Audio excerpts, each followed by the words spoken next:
The twin suns of Zirion 9 blazed mercilessly across an endless landscape of rust-colored sand and jagged rock formations. Raven Thorn had been walking for days, his survival suit long since depleted of its protective capabilities. Each step was a battle against exhaustion, his water reserves reduced to a few precious milliliters in a cracked emergency container. Raven was no stranger to impossible situations. A former deep space reconnaissance specialist, he'd been part of humanity's most elite exploration units before being dishonorably discharged for questioning a mission that would have led to unnecessary civilian casualties. Now, he was just another ghost drifting through the unforgiving frontier of known space. The crash had happened 3 standard weeks ago. His small independent transport, barely more than a glorified cargo shuttle, had been ambushed by mercenary vessels near the disputed Orion corridor. He'd managed to eject in an emergency pod, crash-landing on this desolate planet with nothing but his multi-tool, a combat knife, and the tattered remains of his reconnaissance gear. As heat waves shimmered across the horizon, Raven's enhanced optical implant, a remnant of his military augmentations, detected an anomaly.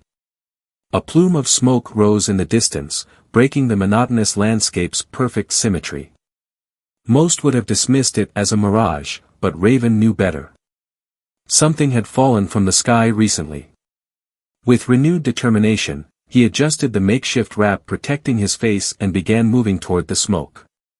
His body ached with every movement, muscles screaming from weeks of malnutrition and exposure. The survival instinct that had kept him alive through countless missions now became his only companion.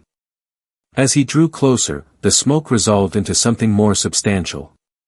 A massive spacecraft lay broken across a rocky plateau, its sleek hull torn open like a wounded beast. This was no human vessel, the design was too advanced, too alien. Smooth curves of a silvery green metal suggested technology far beyond current human capabilities. Raven approached cautiously, years of combat training overriding his physical exhaustion. The ship's breach was large enough to enter, but every movement could trigger unknown defense systems or attract unwanted attention.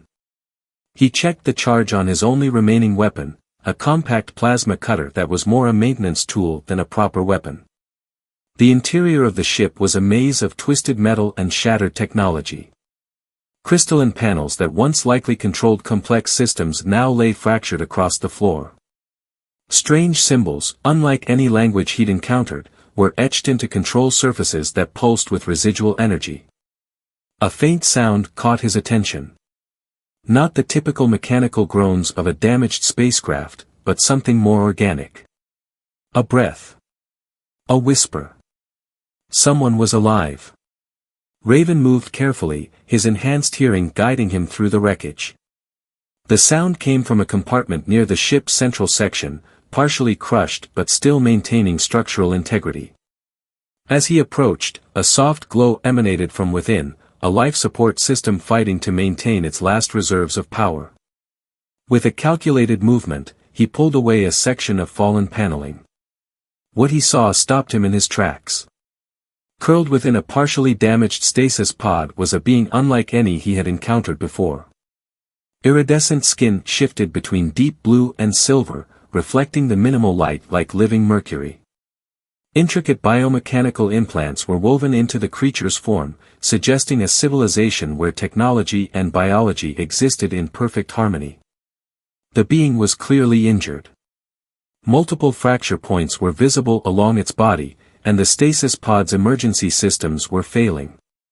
Raven knew he had moments to make a decision that could change everything. Rescue an unknown alien from a crashed ship on a planet where survival itself was a constant battle. Or walk away and preserve his own slim chance of survival. His hand instinctively moved to the combat knife at his side. Years of military conditioning screamed at him to be cautious, to see this potential survivor as a threat. But something else, a spark of humanity that had survived despite his years of cynicism, made him hesitate. In that moment of decision, the alien's eyes flickered open. Pools of liquid silver met Raven's gaze, and in that connection, everything changed. The universe, it seemed, was about to write a story neither of them could have anticipated. The alien's consciousness flickered between awareness and unconsciousness, its biomechanical systems struggling to stabilize. Raven knew he had limited time to make a decision. Leaving the creature would mean certain death, but attempting to help could compromise his own survival. With practiced efficiency, he assessed the stasis pod's mechanisms. The technology was light years beyond human engineering, but patterns of functionality remained consistent across advanced civilizations. Carefully, he began to disengage the emergency release, his fingers moving with a precision born of years of technical training. A sudden spark of energy erupted from the pod's interface, causing Raven to jerk back. The alien's silvery eyes snapped fully open, now blazing with an intense, almost electric awareness. A series of rapid clicks and modulated tones emerged from its throat, a language completely foreign to human ears. "I don't understand," Raven said quietly, raising his hands in a universal gesture of non-aggression. "But I'm trying to help." The alien seemed to process his words, its body language shifting. The intricate biomechanical implants along its form began to pulse with a soft, diagnostic light. Slowly, deliberately, it raised a hand, for long, slightly translucent fingers extending toward Raven. Communication would be challenging. The being was clearly intelligent, possibly from a civilization far more advanced than humanity's current technological level. Raven's military training had prepared him for first contact scenarios, but nothing could have truly readied him for this moment. He noticed the alien's injuries more clearly now. Multiple fracture points suggested a violent crash, with sophisticated healing mechanisms struggling to repair the damage. A series of complex metallic threads, part biological, part technological, were attempting to knit the wounds together. "Krell," the alien finally spoke, the word emerging in heavily accented human standard. "Navigator. Cordis Expedition." Raven raised an eyebrow. The fact that the being could speak human standard, even marginally, suggested extensive prior contact or advanced linguistic programming. "Raven Thorn," he responded, keeping his voice measured. "Independent operator." The alien, Krell, attempted to move, wincing visibly. The stasis pod had protected it from the worst of the crash, but recovery would take time. Raven recognized the look of a soldier who refused to show weakness, a sentiment that transcended species. "Pursuers," Krell said, the word laden with a mix of fear and determination. "Cannot remain." Raven's military instincts kicked in. Pursuers meant danger, and on this desolate planet, danger came in many forms. The crashed ship would be a beacon to anyone tracking Krell's vessel. They needed to move, and quickly. He began gathering what remained of the ship's emergency supplies. Advanced medical kits, navigation data crystals, and several devices whose purpose he could only guess at. Each item could mean the difference between survival and extinction. Krell watched him, those mercurial eyes tracking every movement. "Why help?" the alien asked, the words carefully constructed. It was a fair question. Raven had spent years operating on the fringes of human space, trusting no one, committed to nothing beyond his own survival. Helping a potentially dangerous alien went against everything he'd learned.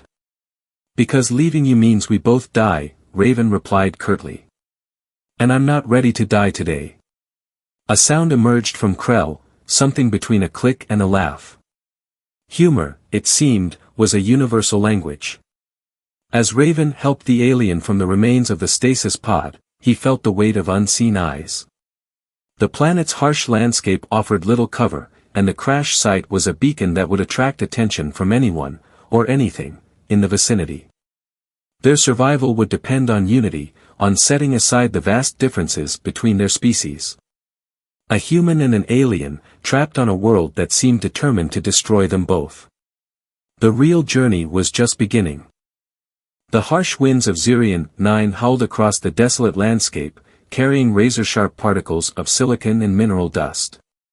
Raven and Krell moved slowly, their progress measured by survival rather than speed. The aliens' healing mechanisms worked differently from human biology, creating a strange symbiosis of movement and rest. Raven had constructed a makeshift shelter from the wreckage of Krell's ship, using advanced metallic panels and his own survival expertise. The shelter deflected the worst of the planet's environmental assaults while providing minimal thermal regulation. Every moment was a calculated risk. "Your ship was pursued," Raven stated more than asked, carefully filtering water through a portable purification system salvaged from the crash site. "Not a random encounter." Krell's silvery eyes dimmed momentarily, a gesture Raven had come to recognize as a sign of deep contemplation. "Cordis expedition carried critical data," the alien responded, each word carefully chosen. "Information that could destabilize multiple galactic power structures." The revelation hung in the air between them. Raven had spent enough time on the fringes of human exploration to understand the politics of interstellar conflict. Critical data meant leverage, and leverage meant danger. As night fell, the temperature plummeted. Zirion 9's twin suns gave way to a darkness so complete it seemed to swallow sound itself. Raven activated a small thermal generator, its soft hum breaking the oppressive silence. Krell's biomechanical implants began to pulse with a soft, diagnostic light. "Healing progressing," the alien noted. Estimated full recovery, 36 standard cycles. Raven knew they didn't have 36 cycles. The crash site would have sent out automated distress signals. Whatever was hunting Krell would be closing in soon. "Tell me about the data," Raven pressed, his voice low. Years of reconnaissance work had taught him that information was the most valuable currency in the universe. Krell hesitated. The internal struggle was visible, a complex dance of biological and mechanical responses.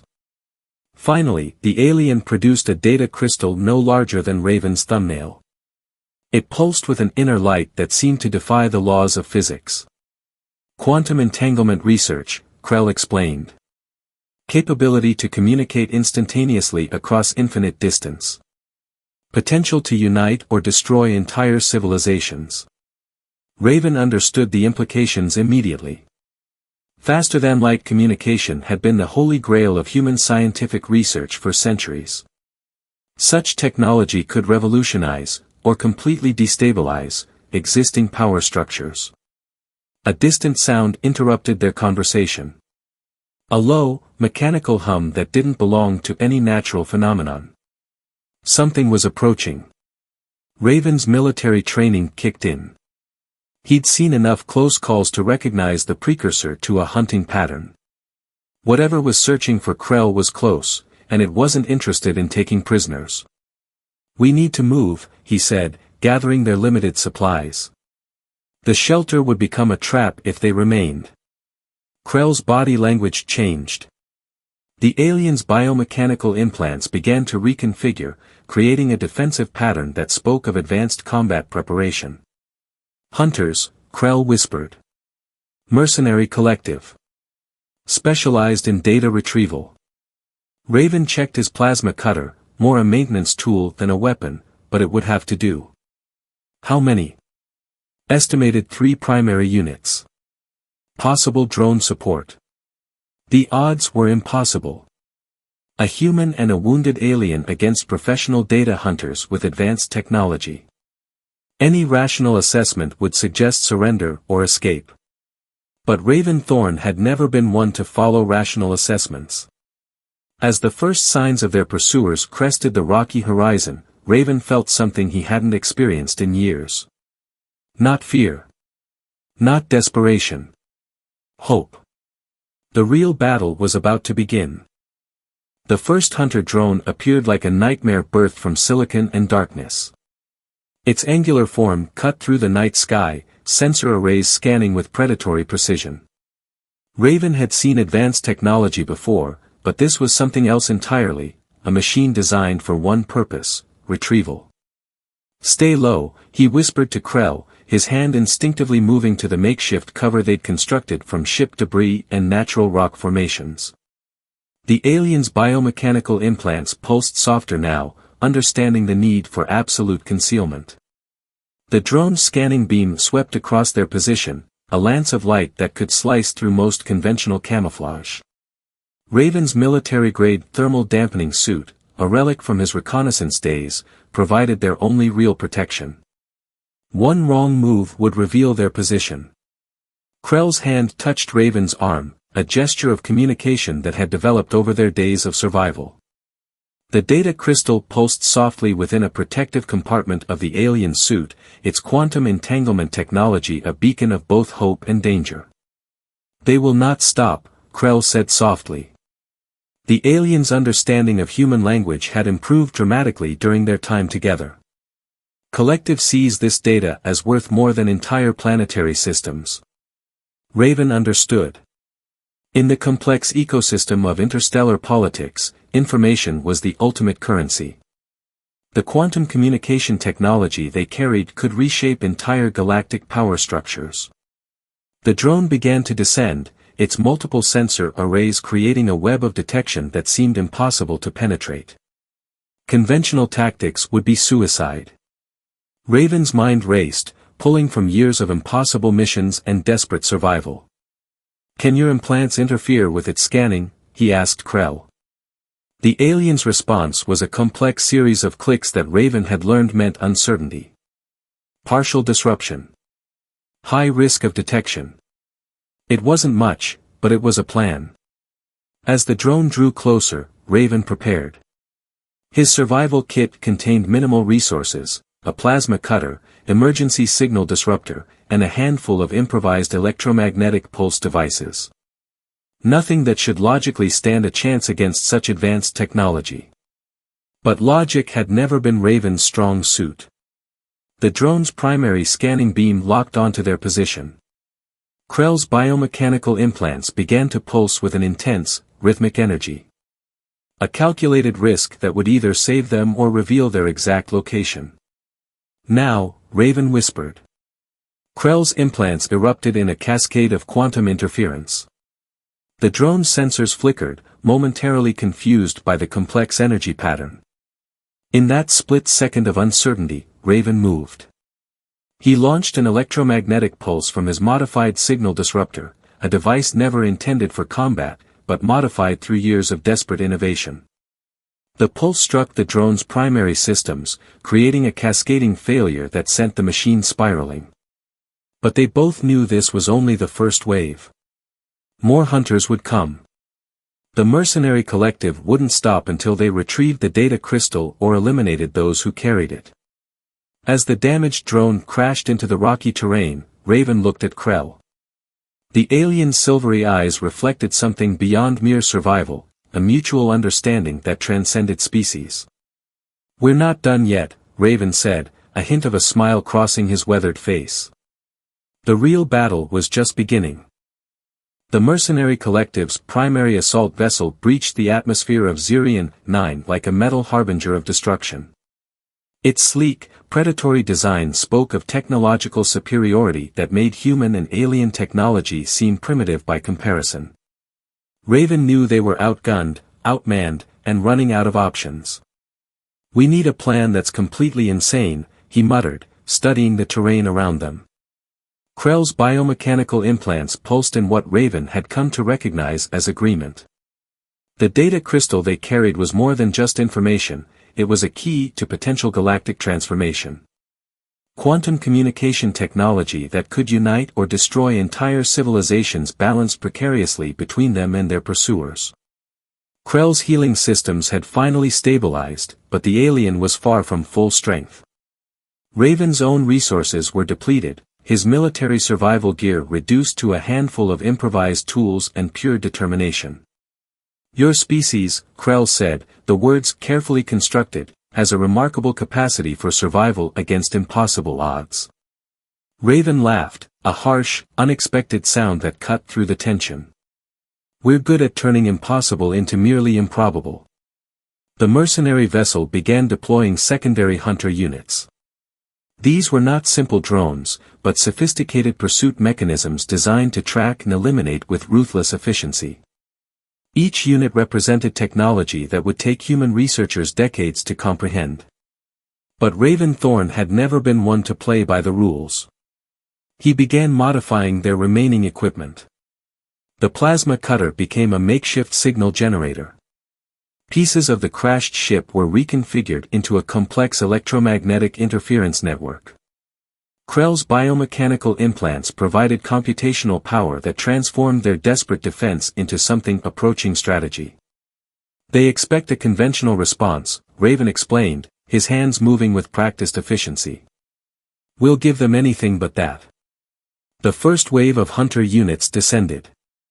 Precision-guided, they moved with a mathematical perfection that seemed to defy natural law. But Raven and Krell were ready. Their improvised defense system came to life. Electromagnetic pulses created zones of technological chaos. Signal reflectors bounced the hunters' own tracking mechanisms against themselves. What should have been a quick elimination became a complex dance of technological warfare. Krell's quantum communication crystal began to pulse, not as a beacon, but as a weapon. Its entanglement properties created interference patterns that confused and misdirected the most advanced tracking systems. One by one, the hunter units began to fall. Not destroyed, but rendered ineffective, lost in a maze of their own technological superiority. The mercenary vessel's commander realized something was wrong. This wasn't a standard retrieval mission. This was something else entirely. As the final hunter unit crashed, Raven looked at Krell. The alien's silvery eyes reflected something beyond mere survival, a mutual respect that transcended species. We're not out of this yet, Raven said, a familiar smile crossing his face. The mercenary vessel's primary weapons began to charge. This was no longer about retrieval. This was about elimination. But Raven Thorn had one last trick. Using the sophisticated communication systems they'd cobbled together, he began broadcasting. Not a signal of surrender, but a complex quantum transmission that would take the mercenary collective years to fully decode. A message. A warning. A declaration. Humanity was here. And they were anything but defeated. As the mercenary vessel began its final assault, Raven and Krell stood together, an impossible alliance against an impossible threat. The universe watched. And waited.